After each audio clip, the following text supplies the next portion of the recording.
영화 나란말싸미를 계기로 훈민정음과 불교의 관계가 주목받고 있는 가운데 세종대왕이 한글로 지은 월인석보에 대한 관심이 커지고 있습니다.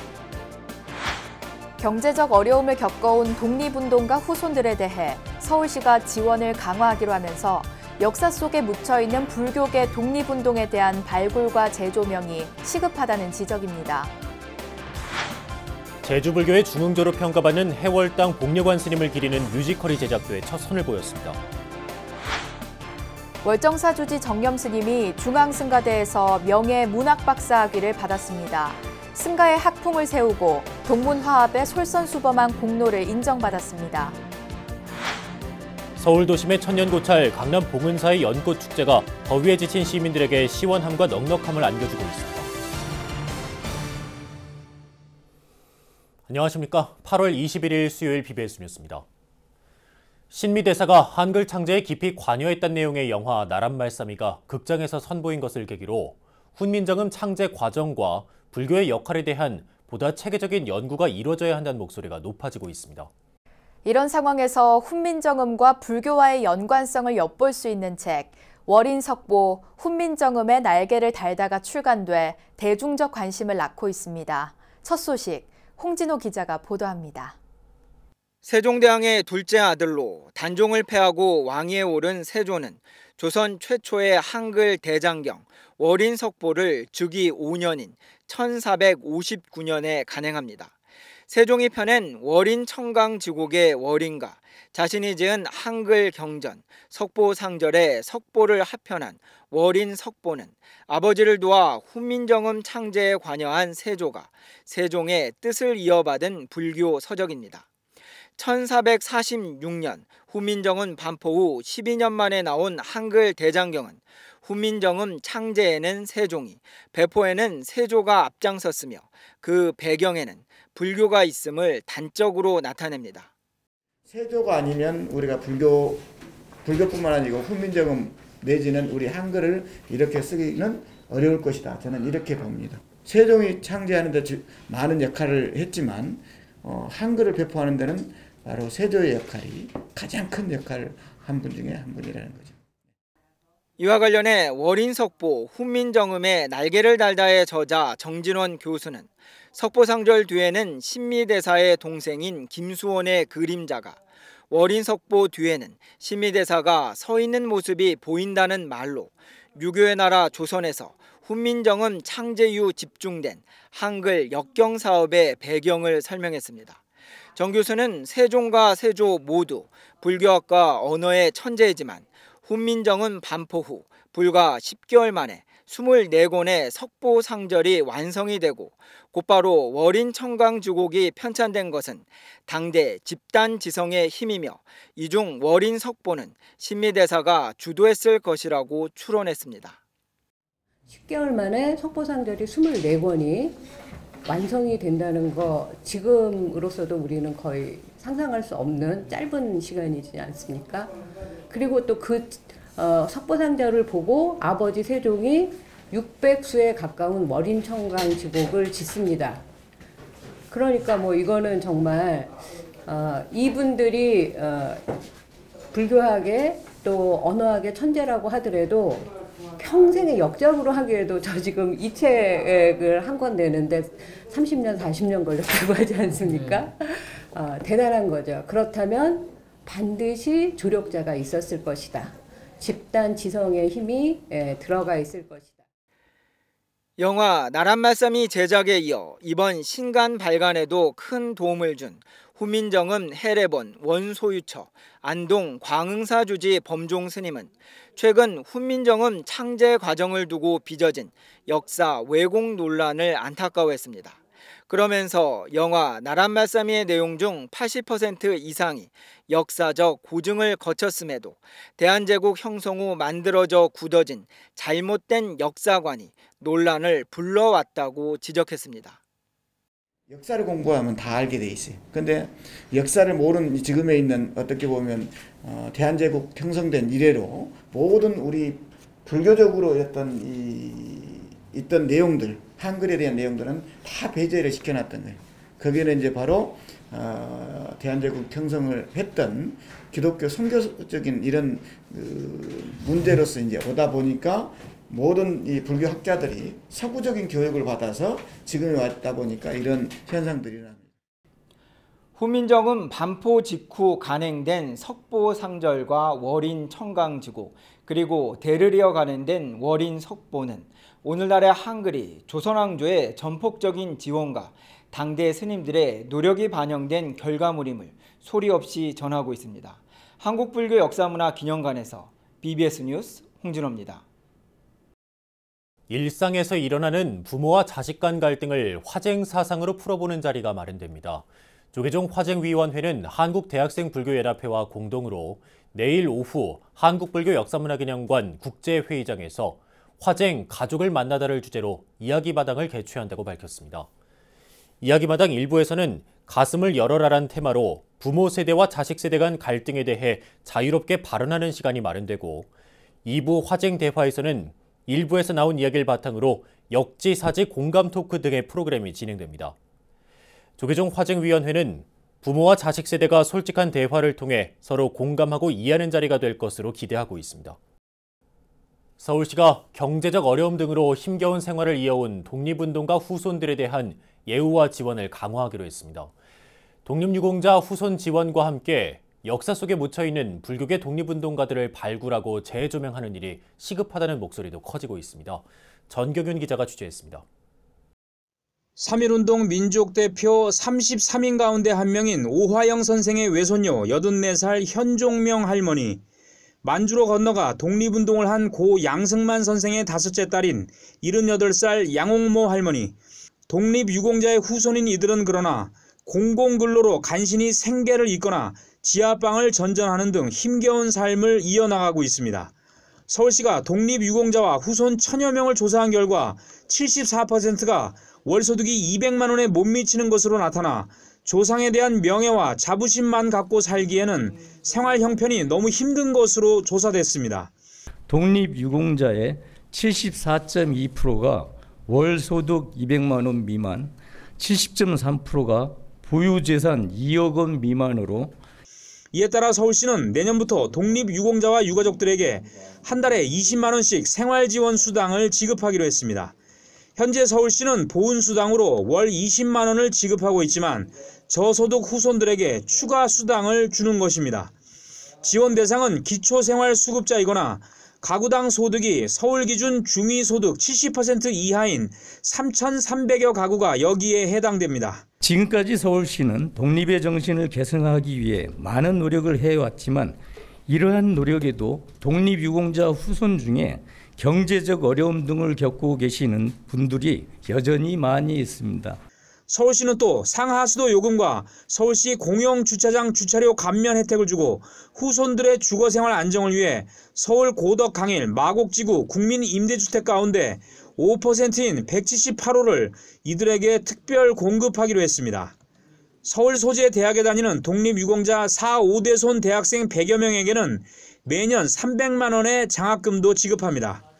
서울시는 오는 2022년까지 이 같은 지원 사업에 731억 원을 투입할 예정입니다. 박원순 서울시장은 독립운동가들의 숭고한 희생으로 잃어버린 국권을 되찾아 대한민국이 건국될 수 있었다며 서울시는 나라를 위해 희생하고 헌신한 독립유공자와 후손을 예우하는 데 최선을 다하겠다고 밝혔습니다. 이와 함께 불교계도 역사 속에 사라진 불교계 독립투사들을 발굴하고 조명하는 일에 적극 나서야 한다는 목소리가 커지고 있습니다. 당시 사회의 여러 가지 억압적 분위기에서 가명을 사용한 분들도 많고 범어사, 해인사, 통도사 등 주지 스님들이 제일 3대 사찰의 큰 대찰 그 주지 스님들이 참석을 하셨습니다. 불교계 독립운동가들의 나라사랑 정신과 희생 정신을 계승 발전시키고 국민화합과 평화통일의 분위기를 만들어 나가는 일, 3.1운동 100주년과 광복 74주년을 맞은 우리들에게 주어진 중요한 과제가 되고 있습니다. BBS 뉴스 정경윤입니다. 제주불교의 중흥조로 평가받는 해월당 복려관 스님을 기리는 뮤지컬이 제작돼 첫 선을 보였습니다. 제주 관음사 창건 110주년을 기념해 관음 자비량 합창단이 주최한 정기 연주회 현장을 다녀왔습니다. 제주 BBS 이병철 기자입니다.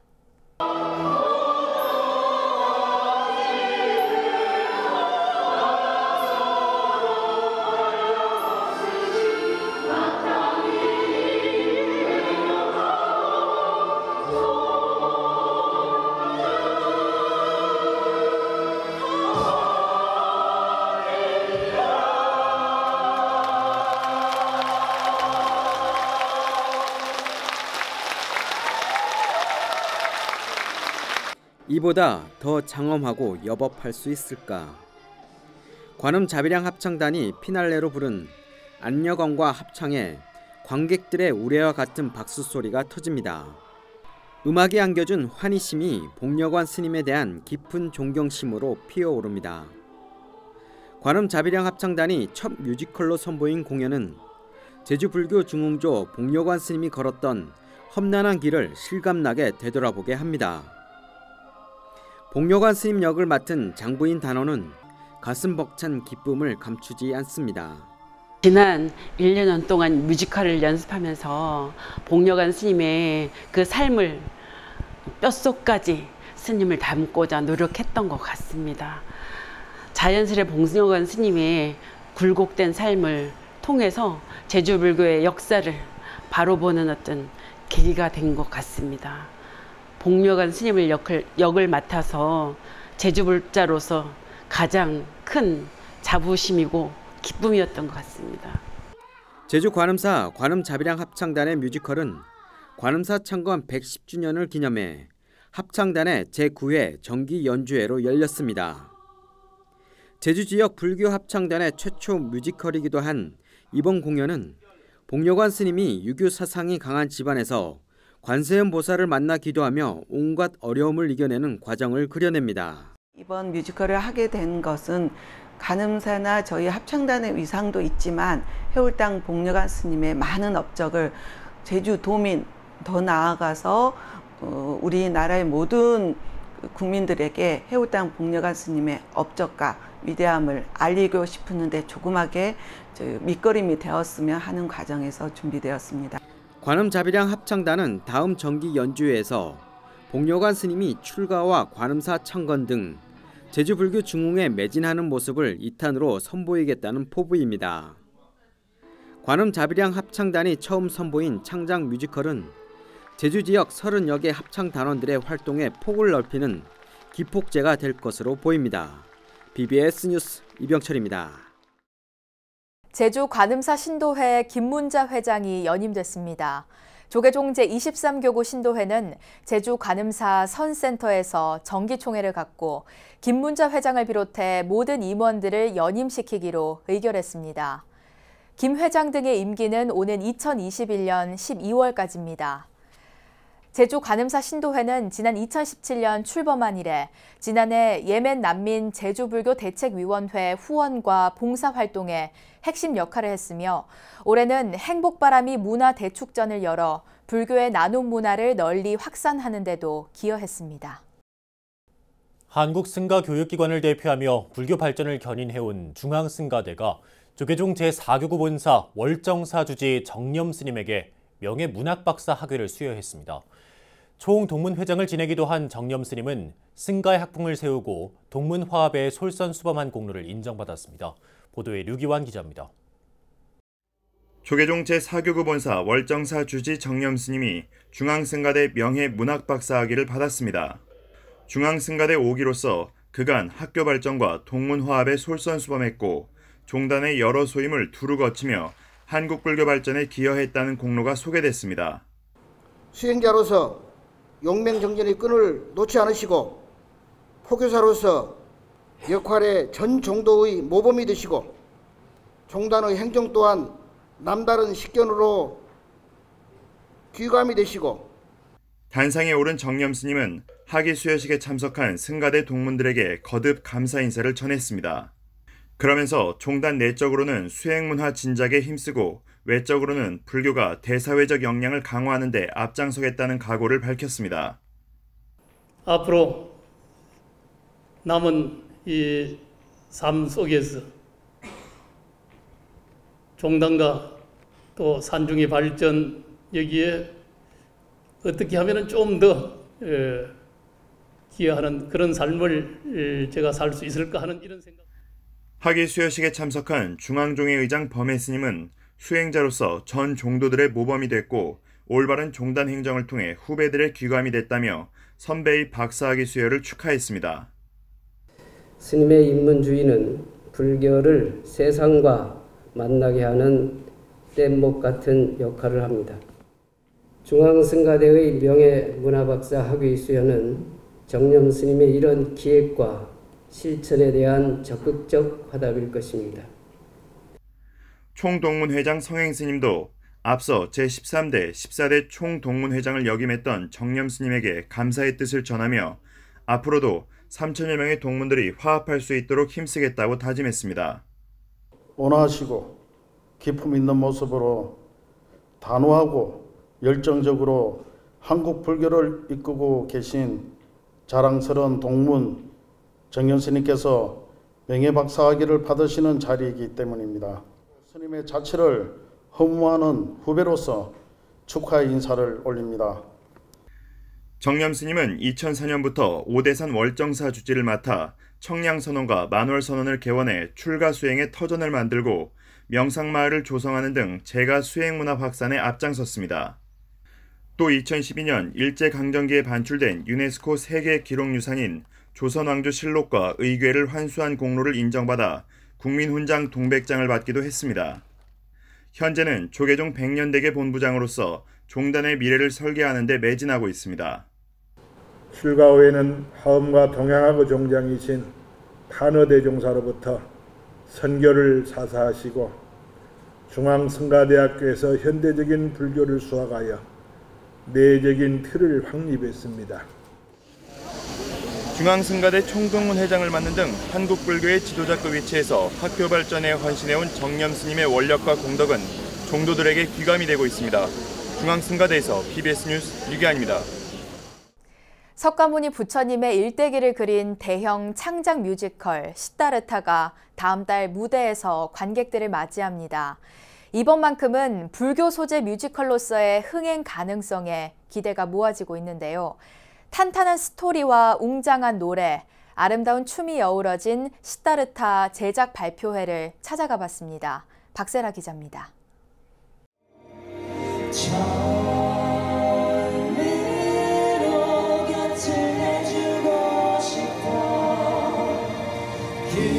모든 고통의 끝, 그리고 삶과 죽음의 의미를 찾기 위해 출가를 결심한 고타마 시다르타. 웅장한 음악과 뛰어난 가창력, 강렬한 노랫말이 돋보이는 뮤지컬 시다르타의 한 장면입니다. 2600년 전 고타마 시다르타의 생애를 현대적 감성으로 그려낸 창작 뮤지컬 시다르타가 관객 맞이에 앞서 제작 발표회를 열었습니다. 뮤지컬 시다르타는 인류 최초의 깨달은 자 시다르타의 일대기 가운데 19세기 어느 날, 출가를 결심한 날, 깨달음을 얻은 날 등 세 번의 역사적 순간을 드라마화한 작품입니다. 주인공 시타르타 역에는 가수 곽동현과 배우 이유, 야소다라 역에는 아이돌 그룹 레인보우 출신 노을과 2X 출신 최은미가 출연합니다. 배우들은 기초교리 공부와 템플스테이 등을 통해 작품에 담긴 의미와 불교 사상을 이해하고 표현하는 데 노력했다고 말했습니다. 시다르타가 어떻게 바뀌어가는지, 나이가 들면서 어떤 생각과 어떻게 행동하고 있는지, 그리고 그 안에서 시다르타가 삶의 방식이 어떤지 그런 것들을 봐주시면 좋을 것 같고요.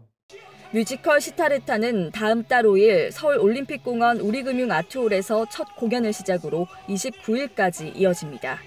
불교 소재 창작 뮤지컬은 2000년 이후 갓바위와 원효, 오부처님 등 꾸준히 제작됐지만 작품성과는 별개로 흥행에는 큰 성공을 거두지 못했습니다. 제작 발표에 참석한 일면 스님은 불교 문화 진흥을 위해 불자들이 뮤지컬 관람에 관심을 가져줄 것을 당부했습니다. 시작하는 이런 테이프를 걷는 날인데 9월 5일부터 29일까지 요 적혀 있네요. 꼭 좀 여러분들이 오셔서 자리를 꽉꽉 채워주시기를 부탁에 말씀드리고. 국내 정상급 배우들의 출연으로 최근 주목받았던 불교 소재 영화 나란말싸미가 막을 내려 아쉬움을 더한 가운데 불교 뮤지컬 시타르타가 흥행에 성공할 수 있을지 주목됩니다. BBS 뉴스 박세라입니다. 전국에 막바지 불볕더위가 계속되고 있는데요. 서울 도심 빌딩 숲에 자리한 천연고찰에 연꽃이 활짝 피어나 더위를 식혀주고 있습니다. 가족과 함께하는 연꽃 축제가 한창인 강남 봉은사를 영상뉴스로 만나보시죠. 연꽃을 보니까 그 마음이 더욱 이렇게 차분하게 가라앉으면서 더 강하게 속에서 올라오는 것 같은. 연꽃이 너무 이쁘고 좋아요.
BBS 불교방송이 갈등과 반목의 정치를 상생과 화합의 정치로 바꾸기 위해 국회의원이 국회의원을 칭찬하는 칭찬 로드를 이어가고 있습니다.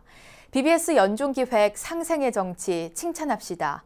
오늘은 그 5번째 순서로 20대 국회 3기 원내대표로 집권 여당을 이끈 홍영표 더불어민주당 의원입니다. 최선호 기자가 만났습니다.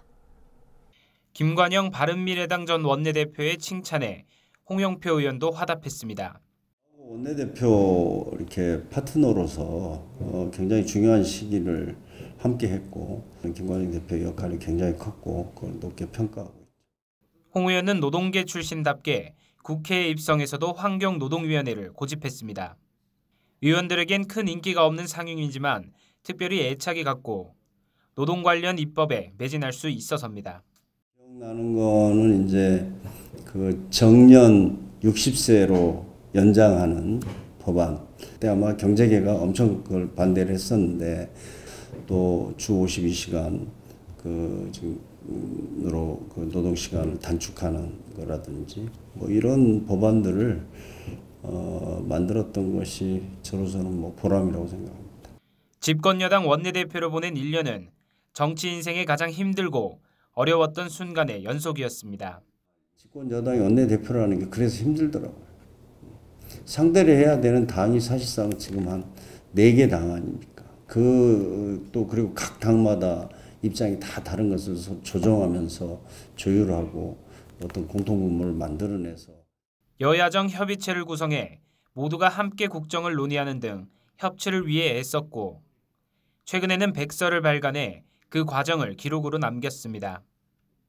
홍 의원은 원내대표 임기 동안 악화된 건강을 추스를 겨를도 없이 여전히 정치 무대 중심에 서 있습니다. 당의 강력한 요청에 패스트트랙 전국 당시 격동의 중심에 섰던 정치개혁 특별위원회 위원장을 맡을 수밖에 없었습니다. 다시 이걸 맡으라고 해서 내가 도망 다녔죠. 지난번에 진통이 있었지만 정계특위 위원장으로서 한국의 정치개혁 어떤 중요한 어떤 입법들을 특위에서 좀 할 수 있도록 최선을 다할 생각입니다. 결자 해지를 위해 돌아온 홍 의원은 상생과 협치에 의회 민주주의를 꽃피우기 위해선 반드시 선거법 개정이 이루어져야 한다고 힘줘 말합니다. 대화와 타협의 어떤 의회 민주주의를 좀 살리기 위해서는 이 선거법 개정 같은 걸 통해서 다양한 목소리들이 이 국회에서 좀 나올 수 있고 그걸 또 서로 이렇게 대화하면서 이렇게 타협하는 이런 쪽으로 가기 위한 어떤 제도의 변화거든요. 홍영표 의원은 다음 칭찬 주자로 자유한국당 소속 김학용 환노위원장을 꼽았습니다. 자유한국당의 김학용 의원 정책 입장이나 견해가 많이 다르긴 하지만 또 제 나름대로는 합리적인 분이다 이렇게 판단하고 있습니다. BBS 연중기획 상생의 정치 칭찬합시다. 다음 이 시간에는 자유한국당 김학용 의원을 만나보겠습니다. BBS 뉴스 최선호입니다. 월인 석보는 훈민정음 창제 후 최초로 나온 우리말 불교 경전이면서 왕이 직접 저술한 최초이자 마지막 불교 경전입니다. 월인 석보 제1권의 페이지 수는 정확히 108쪽으로 훈민정음 창제와 보급에 기여한 불심을 반영하는 것으로 해석됩니다. 영화 나란말싸미에 이어 월인 석보, 훈민정음의 날개를 달달한 제목의 책도 한글 창제에 불교가 미친 영향에 관해 의미 있는 메시지를 던져주고 있습니다. 한글 창제 과정에 관한 대중적 관심이 학계와 불교계 관련 연구를 촉진하는 계기가 되길 기대합니다. 네, 이상으로 8월 21일 수요일 BBS 뉴스를 마칩니다. 여러분 고맙습니다.